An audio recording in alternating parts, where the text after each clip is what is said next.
Matatag Curriculum, GMRC, Grade 4, Quarter 1, Aralin 3. Pagkilala sa aking mga karapatan at tungkulin.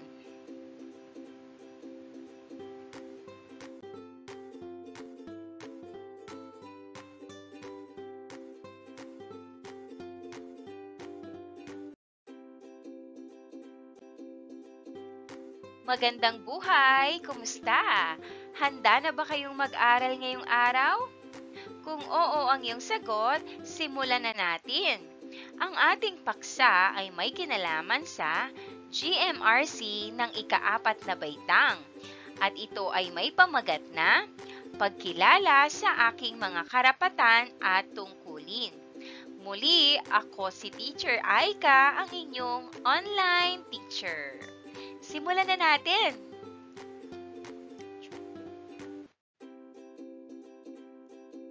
Mga pamantayang pangnilalaman. Natututuhan ng mag-aaral ang pag-unawa sa sariling tungkulin sa pagkilala sa karapatan ng kapwa-bata. Mga pamantayan sa pagganap.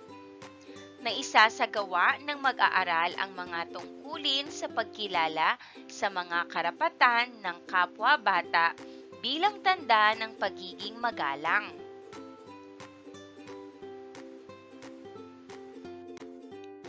Narito ang mga kasanayan at layuning pampagkatuto.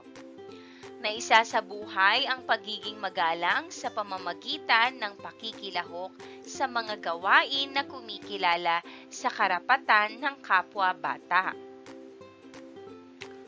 Una, nailalahad ang sariling mga tungkulin sa pagkilala sa karapatan ng kapwa-bata. Ikalawa, nakapagbibigay ng mga patunay na ang sariling tungkulin sa pagkilala sa karapatan ng kapwa-bata ay mahalaga sa pagpapanatili ng kaayusan at kapayapaan. Ikatlo, naisasakilos ang mga tungkulin sa pagkilala sa mga karapatan ng kapwa-bata.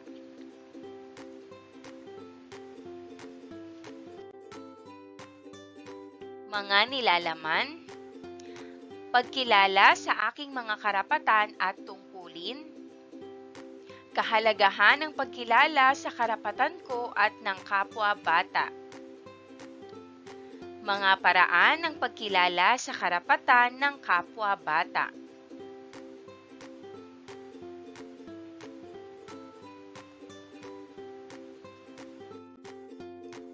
Maikling balik-aral muna tayo. Sagutin ang sumusunod na mga tanong. Una, ano-anong mga mabubuting gawi o kilos ang iyong isinasabuhay bilang paraan ng pakikitungo sa iyong pamilya? Magbigay ng isang halimbawa. Ikalawa, bakit mahalaga ang mga ito? Ipaliwanag ang ibinigay na halimbawa.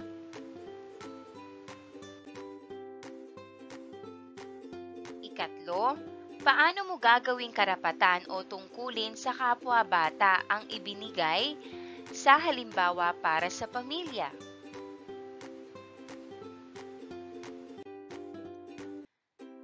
Magbigay ng pansariling kahulugan sa sumusunod na mga salita at gumawa ng pangungusap tungkol dito.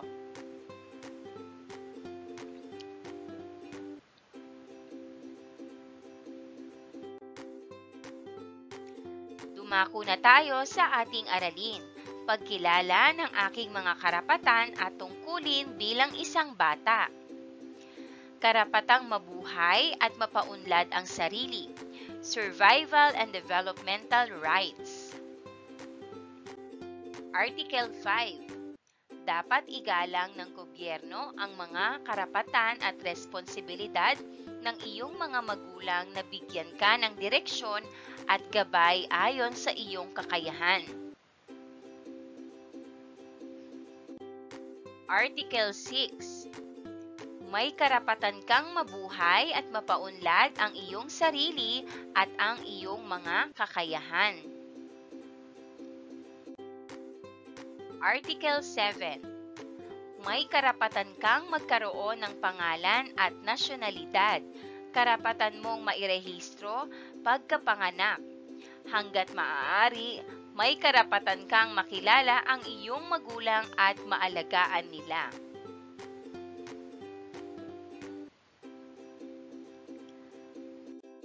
Article 8. May karapatan kang magkaroon ng identity o pagkakakilanlan.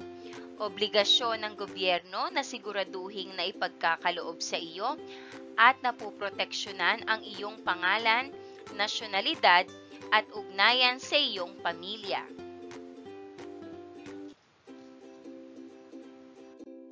Article 9. Hindi ka dapat mahiwalay sa iyong magulang maliban na lang kung para ito sa iyong kabutihan.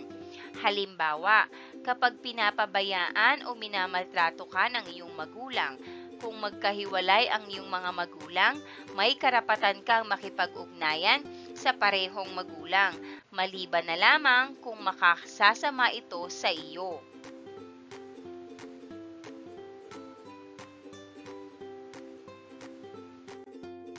Article 10. Kung ikaw at ang iyong pamilya ay nakatira sa magkaibang bansa, may karapatan kayong magbiyahe sa pagitan ng mga bansang ito upang magkita o kaya ay magsamang muli sa iisang bansa.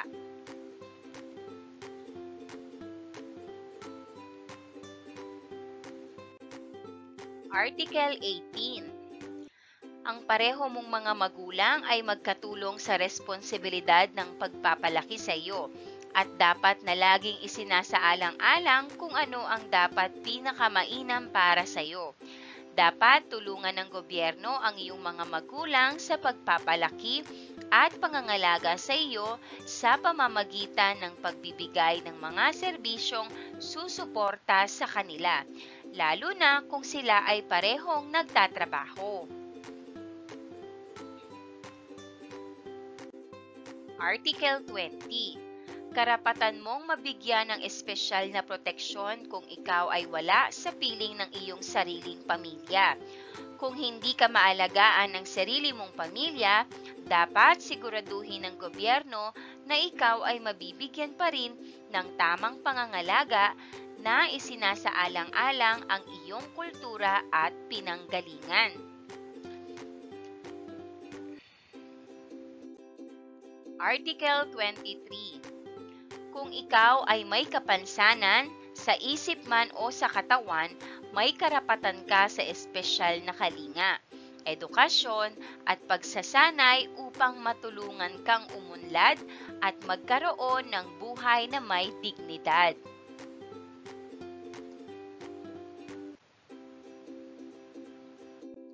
Article 24. May karapatan ka sa pinakamahusay na kalidad ng serbisyong pangkalusugan at sa malinis na tubig, masustansyang pagkain at malinis na kapaligiran upang manatili kang malusog. Dapat tulungan ng mga mayayamang bansa ang mga mahihirap na bansa upang makamit ito.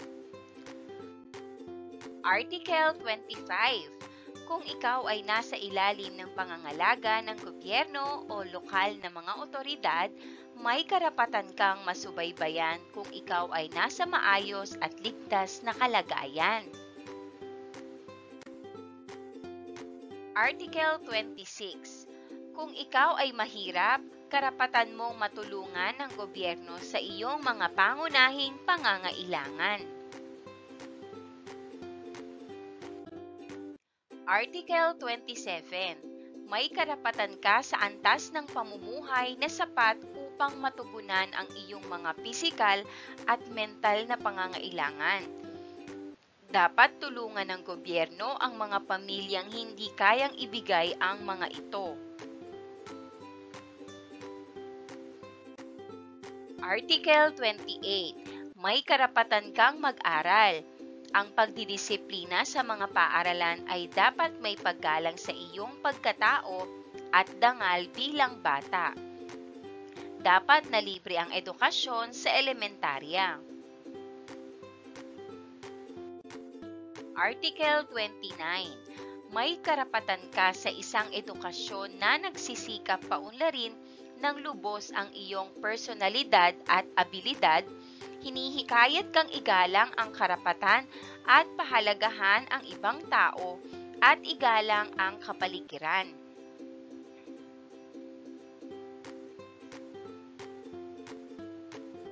Article 30. May karapatan kang pag-aralan at gamitin ang wika at kaugalian ng iyong pamilya, katulad man ito o hindi sa wika ng karamihan ng mga tao sa bansang iyong tinitirhan.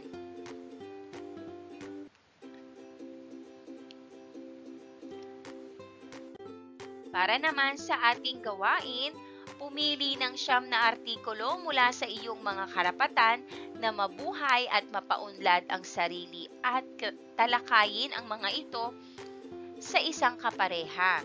Pagkatapos, ayusin ang mga ito sa pagkakasunod-sunod mula sa pinakaimportante hanggang sa hindi gaanong importante gamit ang template ng pagraranggo ng diamante o diamond ranking template sa ibaba.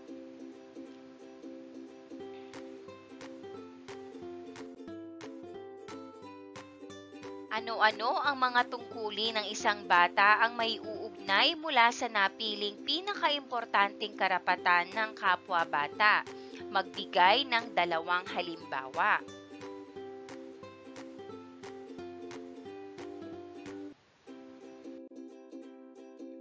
Piliin ang tamang sagot. Basahin muli ang iba't ibang karapatang mabuhay at mapaunlad ang sarili at tukuyin kung ano ang pagkakatulad ng sumusunod na mga artikulo. Ilagay ang titik ng tamang sagot sa patlang.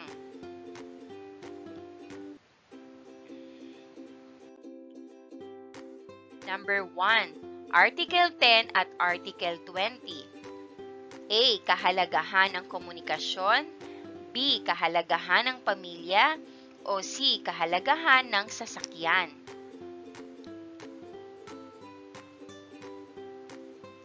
Ang tamang sagot, B. Kahalagahan ng pamilya. Number 2. Article 7, Article 8, at Article 23. A. Iyong pagkakakilanlan. B. Iyong pag-ibig. O C. Iyong paggalang. Ang tamang sagot, A. Iyong pagkakakilanlan. Number 3. Article 24 at Article 31. A. Para sa pag-aaral. B. Para sa kaibigan. O C. Para sa kalusugan. Ang tamang sagot, letrang C. Para sa kalusugan. Number 4. Article 5, Article 25, Article 26, at Article 27. A. Serbisyo ng mga alaga. B. Serbisyo ng gobyerno. O C. Serbisyo ng pulis. Ang tamang sagot, letrang B. Serbisyo ng gobyerno.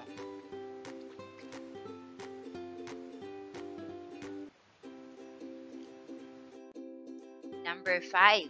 Article 28, Article 29, Article 30, at Article 42. A. Kahalagahan ng pag-aaral. B. Kahalagahan ng pagkain. O C. Kahalagahan ng pamamalengke. Ang tamang sagot, letrang A. Kahalagahan ng pag-aaral. Paglalapat at pag-uugnay. Pagmumuni-muni, gumawa ng isang refleksyon na naglalahad ng iyong mga sariling tungkulin sa pagkilala sa karapatan ng kapwa-bata ng may paggalang. Bakit mahalaga ang paggalang sa karapatan ng kapwa-bata? Ilahad ang iyong mga dahilan.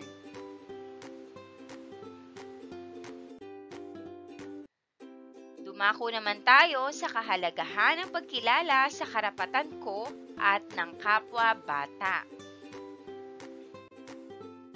Basahin ang sanaysay at sagutin ang mga gabay na tanong. Bakit mahalaga na malaman mo ang iyong mga karapatan? Kahit anuman ang mangyari, hindi maaaring tanggalin o kuhanin mula sa iyo ang iyong karapatan. Ngunit kung hindi mo alam ang iyong mga karapatan, maaari kang maloko o maisahan ng ibang tao. Sabi nga, walang dahilan ang kamangmangan sa sinuman, kaya't mahalagang alam mo ang iyong mga karapatan.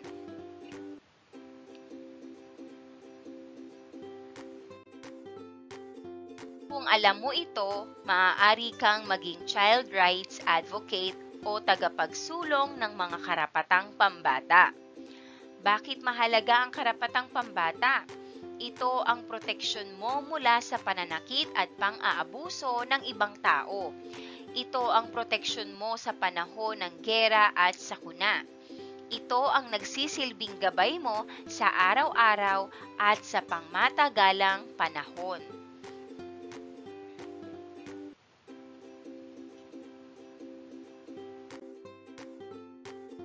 Ito ang tumutugon sa mga pangangailangan mo bilang isang bata.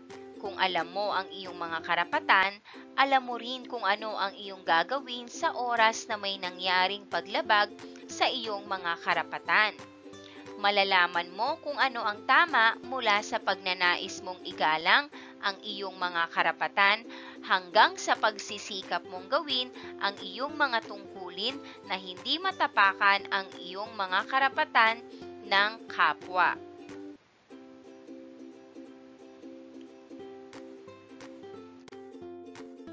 Sabi nga ni Confucius, huwag gawin sa iba ang ayaw mong gawin sa iyo, at hindi mo nanaising gawin ang mali sapagkat ikaw ay may kilos loob na laging nagnanais na gawin ang mabuti at umiwas sa masama.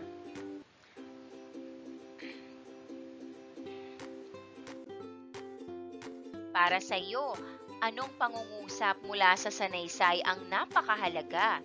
Isulat ang pangungusap na ito sa patlang.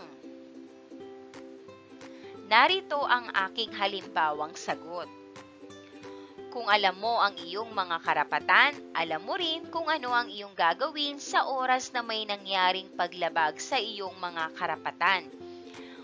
Mahalaga ito dahil nagbibigay ito ng kapangyarihan at kaalaman upang protektahan ang sarili at tumugon sa mga paglabag sa iyong mga karapatan.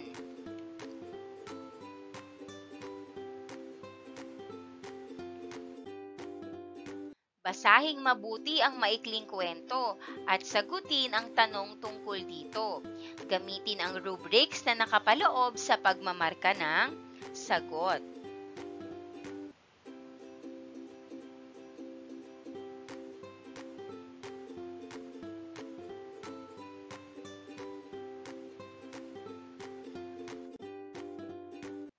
Ang pamagat ng ating kwento ay tungkol sa ang magiting na pagtulong. Ito ay sinulat ni Christy D. Sagun, Master Teacher 2 ng SDO Urdaneta City. Si Miguel ay isang masayahing bata na laging natutuwa sa pagsama sa kanyang pamilya tuwing Sabado. Isang Sabado, nagpasya silang pamilya na magpunta sa malaking mall para mag-shopping at maglaro. Sa loob ng mall, habang naglalaro si Miguel sa play area, biglang nawala ang kanyang kapatid na si Ana. Sina Mama at Papa ay nagsimulang mag-alala at hanapin si Ana sa buong mall.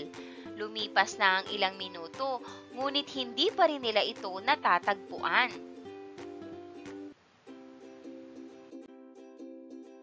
Si Miguel ay hindi nag-atubiling tumulong sa kanyang mga magulang sa paghahanap. Nagdesisyon si Miguel na tumulong sa paghahanap sa kapatid niya. Nalaman niya sa information desk na may nawawalang batang babae na ang pangalan ay Ana.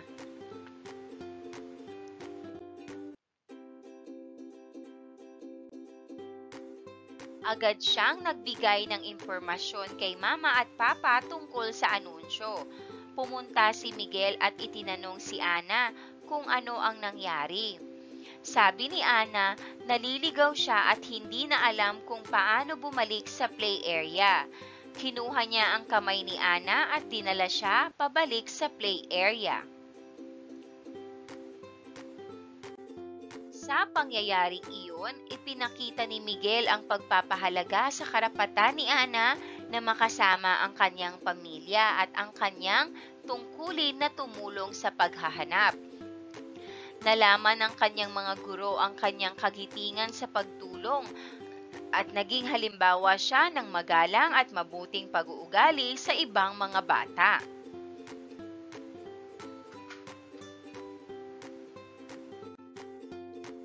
Narito ang mga gabay na tanong.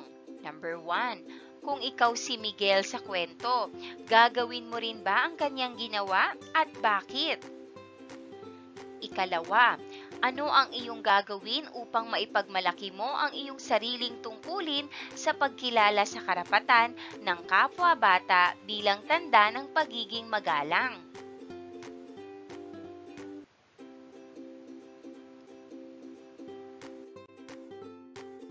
Narito ang mga posibleng sagot.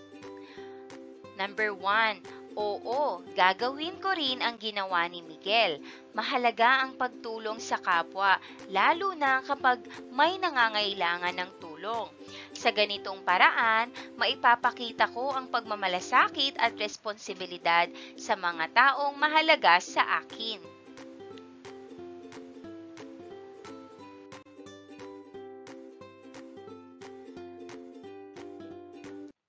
Number 2. Narito ang posibleng sagot. Makikinig at rerespetuhin ko ang iba, tutulong sa kanilang pangangailangan, magiging magandang halimbawa at ipapaalam ang kanilang mga karapatan.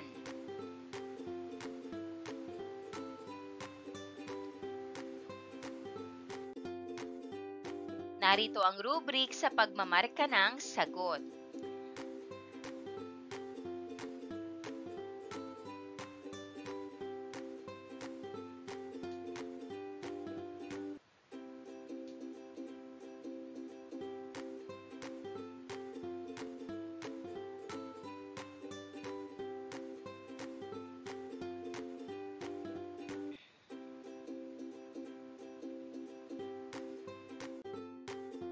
Narito ang mga paraan ng pagkilala sa karapatan ng kapwa-bata.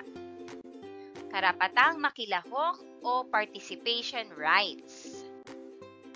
Article 4. Dapat gawin ng gobyerno ang lahat ng kaniyang makakaya at gamitin niya ang kaniyang pondo para masigurong makakamit mo ang mga karapatang ito. Article 12. May karapatan kang sabihin ang iyong saloobin tungkol sa anumang bagay na nakakaapekto sa iyo at mapakinggan ang mga saloobin at sasabihin mo.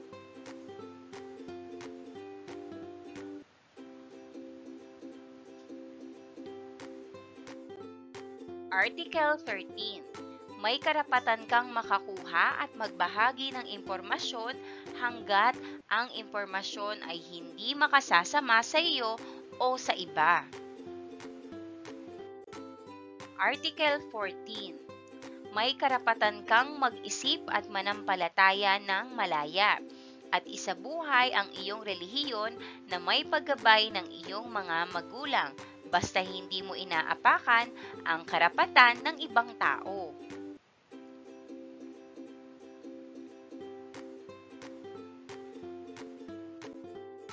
Article 15. May karapatan kang makipagkita sa iba pang kabataan at lumahok sa mga kasamahan hanggat hindi ka nakatatapak ng karapatan ng ibang tao.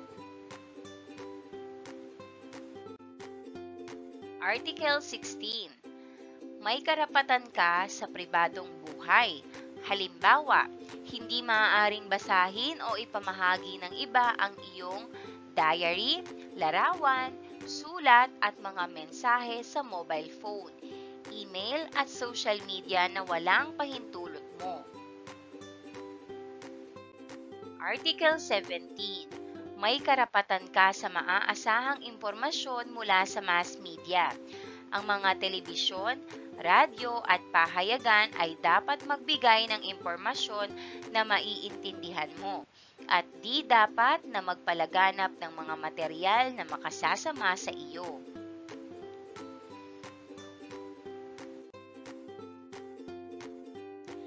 Karapatang maproteksyonan or protection rights.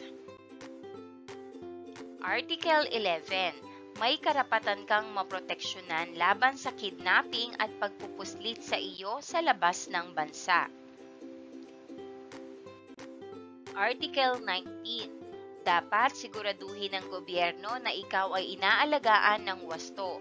Dapat kang protektahan laban sa karahasan, pang-aabuso at pagpapabaya ng iyong mga magulang o ng kung sino mang nag-aalaga sa iyo. Kailangang magpatupad ang gobyerno ng mga programa na makatutulong upang maiwasan ang pang-aabuso at matulungan ang mga biktima ng pang-aabuso.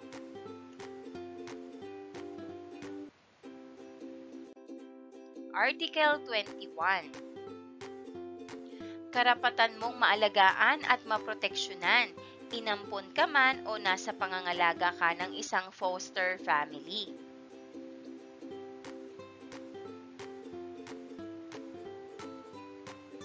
Article 22. Kung ikaw ay isang batang napunta sa isang bansa bilang refugee, dapat makamit mo pa rin ang mga karapatan katulad ng sa ibang mga batang ipinanganak sa bansang iyon.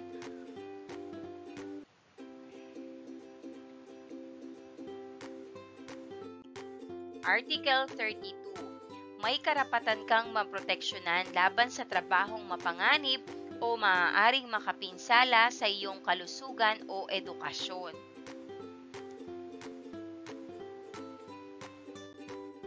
Article 33. May karapatan kang maproteksyonan laban sa mapanganib na gamot o droga. Article 34. May karapatan kang maproteksyonan laban sa sexual na pang-aabuso. Article 35. Walang sino mang maaaring dumukot o magbenta sa iyo.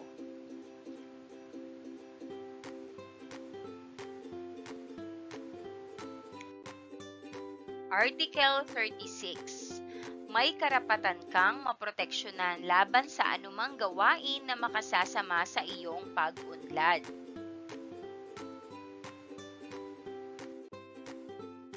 Article 37. Hindi ka dapat maparusahan sa paraang malupit o mapanakit.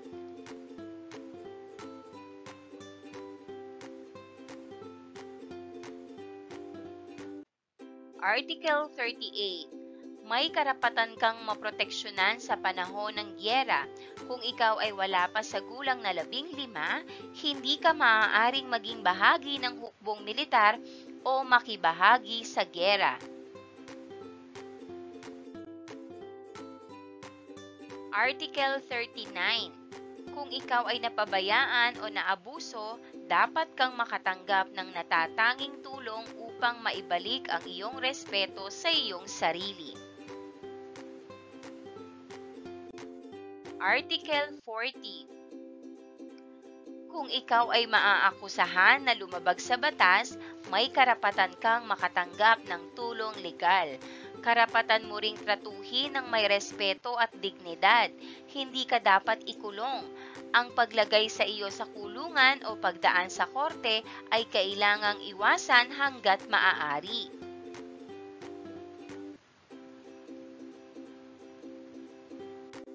Article 41. May karapatan kang makamtan ang mga karapatang nakapaloob sa batas sa iyong bansa o sa pandaigdigang batas na mas mahusay kaysa sa mga karapatang nakapaloob sa kasunduang ito.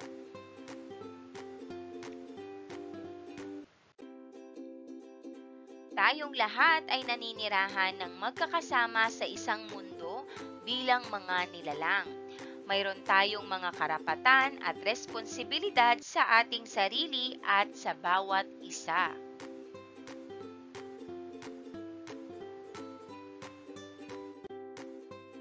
Maaari mo bang isipin ang lahat ng mga karapatan na mayroon ka? Maaari mo bang ibahagi ito sa iyong mga kaklase?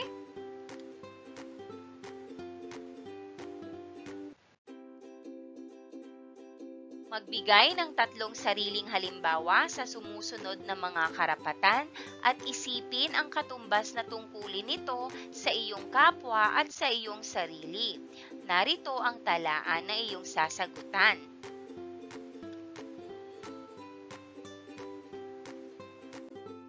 Piliin ang titik ng tamang sagot sa bawat bilang.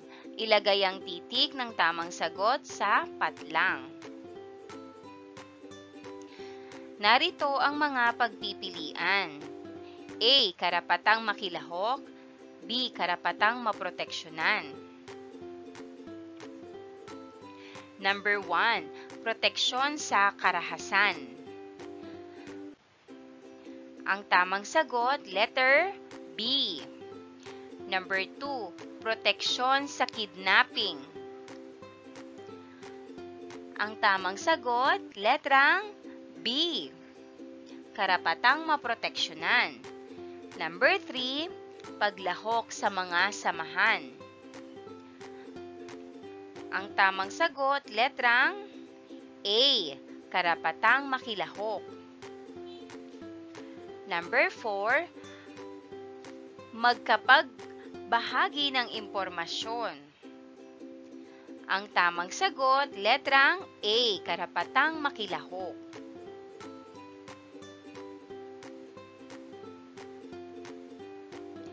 Number 5, manampalataya ng malaya. Ang tamang sagot, letrang A, manampalataya ng malaya.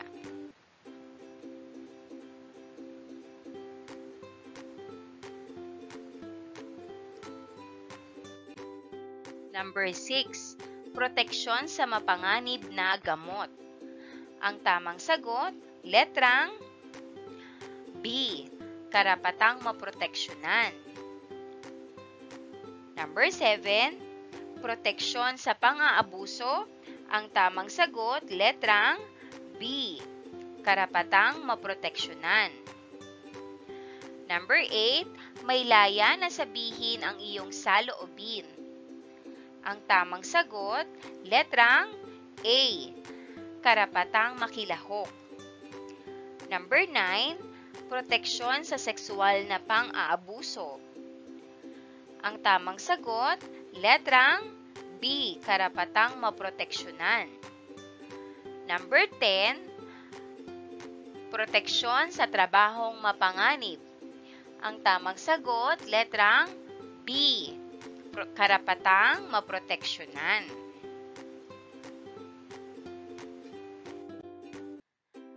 Paglalapat ng pag-uugnay, magbigay ng 3 sariling halimbawa sa sumusunod na mga karapatan at isipin ang katumbas na tungkulin nito sa iyong kapwa at sa iyong sarili. Isinusulong ng United Nations Conventions on Rights of Children o UNCRC ang Child's Rights Awareness Campaign at ang Youth Leadership Training. Mag-design ng cover ng informational pamphlets tungkol sa mga karapatan ng mga bata bilang tanda ng liderato at responsibilidad ng youth leadership. Ipaskil ang ginawang disenyo sa bulletin o information board ng inyong paaralan.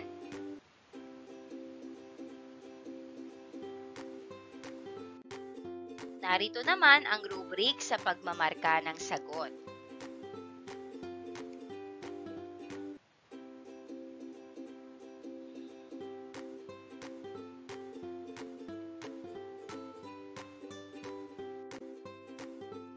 Pagninilay sa pagkatuto. Baliktanaw sa kabutihang asal at wastong pag-uugali. Magnilay at sagutin ang mga sumusunod. Una, bilang mag-aaral na may kabutihang asal, ikaw yon. Ano pang kabutihang asal ang iyong natutuhan sa araling ito? Ikalawa, anong pag-uugali ang ginagawa mo ngayon na dapat mong iwasto kaugnay sa iyong natutuhan na kabutihang asal sa aralin? Para sa ating panghuling gawain, piliin ang tamang sagot, basahin ang sumusunod na mga tanong at ilagay ang titik ng tamang sagot sa patlang. Number 1. Ano ang ibig sabihin ng pagiging magalang sa karapatan ng kapwa-bata? A. Pagsasabi ng masasakit na salita sa ibang bata. B. Pagsasagawa ng mga bagay na labag sa kagustuhan ng ibang tao. C. Pagkilala at pagsusulong ng karapatan ng kapwa-bata ng may respeto. O D. Pang-aapi sa ibang bata upang mapatunayan ang sariling kapangyarihan. Ang tamang sagot, letrang C. Pagkilala at pagsusulong ng karapatan ng kapwa-bata ng may respeto. Number 2. Bakit mahalaga ang pagkilala sa karapatan ng kapwa-bata? A. Nagpapakita ito ng pagiging mas superior sa ibang bata. B. Dahil ito ang tanging paraan upang makamit ang tagumpay sa paaralan. C. Ito ang nagbibigay daan sa mapayapang pakikisama at respeto sa isa't isa. O D. Upang maipakita ng isang bata ay may kakayahan na pamunuan ang ibang bata. Ang tamang sagot, letrang C. Ito ang nagbibigay daan sa mapayapang pakikisama at respeto sa isa't isa. Number 3. Paano maipagmamalaki ang pagiging magalang sa karapatan ng kapwa-bata? A. Pagtutol sa anumang kagustuhan ng ibang bata dahil sa sariling prinsipyo. B. Pag-aagawan ang mga bagay na ayon sa sariling interes kahit ayaw ng ibang bata. C. Pagbibigay ng mga insulto at pang-asar sa ibang bata nang walang pakundangan. O D. Pag-unawa sa mga pangangailangan at damdamin ng ibang bata at pagtutulungan ang kanilang mga karapatan. Ang tamang sagot, letrang D. Pag-unawa sa mga pangangailangan at damdamin ng ibang bata at pagtutulungan ang kanilang mga karapatan. Number 4. Ano ang maaaring epekto ng pagkilala sa karapatan ng kapwa-bata sa isang komunidad? A. Pag-aawayan ang mga bagay na hindi naman mahalaga. B. Pagkakaroon ng tensyon at alitan sa pagitan ng mga bata. C. Pag-unlad ng masusing pakikisama at pagrespeto sa isa't isa. O D. Pagiging mapagmataas at pag-iyabang ng mga bata sa kanilang kakayahan. Ang tamang sagot, letrang C. Pag-unlad ng masusing pakikisama at pagrespeto sa isa't isa. Number 5. Paano mo maipagmamalaki ang iyong sariling tungkulin? A. Ipagmamayabang ko parati ang lahat ng aking mga ginawa. B. Ipopost ko parati sa social media ang lahat ng aking mga ginagawa upang makita ng mga tao. C. Ipagmamalaki ko na ang marami akong mga tungkuling dapat gawin kaya nararapat lamang na ako ay parangalan. At D. Gumawa ng mga mabubuting aksyon na may kinalaman sa pagtulong, paggalang, pagbibigay respeto at iba pang ugali na katanggap-tanggap sa kapwa. Ang tamang sagot ay letrang D. Gumawa ng mga mabubuting aksyon na may kinalaman sa pagtulong, paggalang, pagbibigay respeto at iba pang ugali na katanggap-tanggap sa kapwa. Number 6. Ano ang tinutukoy ng UNCRC sa konteksto ng mga karapatan ng bata? A. United National Child Rights Code. B. Universal National Child Rights Code. C. Universal National Children's Republic Code. Or D.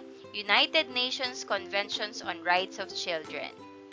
The correct answer is letter D.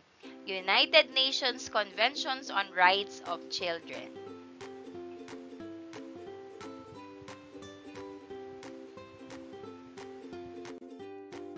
Number 7.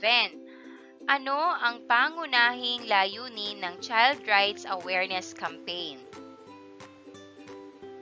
A. Magbigay ng mga laruan sa mga bata. B. Bawasan ang mga karapatan ng mga bata. C. Ituro sa mga bata ang mga responsibilidad ng mga magulang. O D. Palaganapin ang kaalaman tungkol sa mga karapatan ng bata. Ang tamang sagot ay letrang D.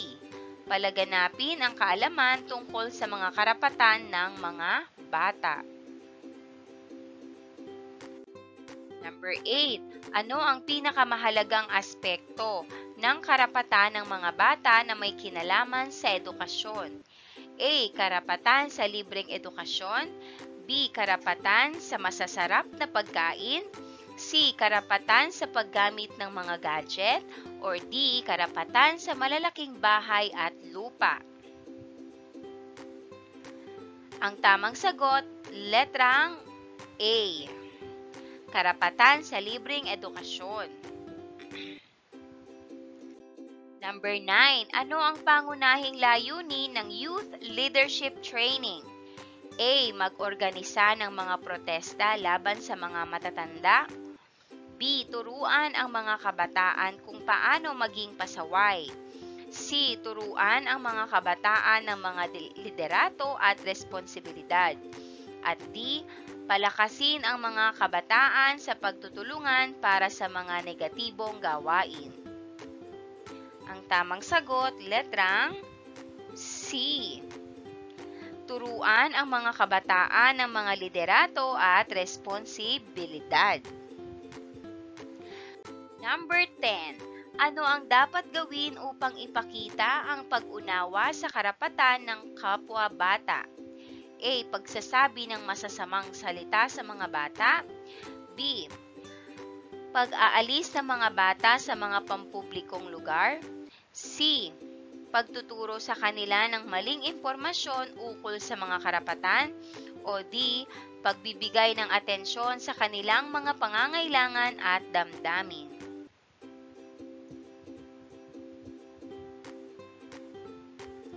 Ang tamang sagot, letrang D.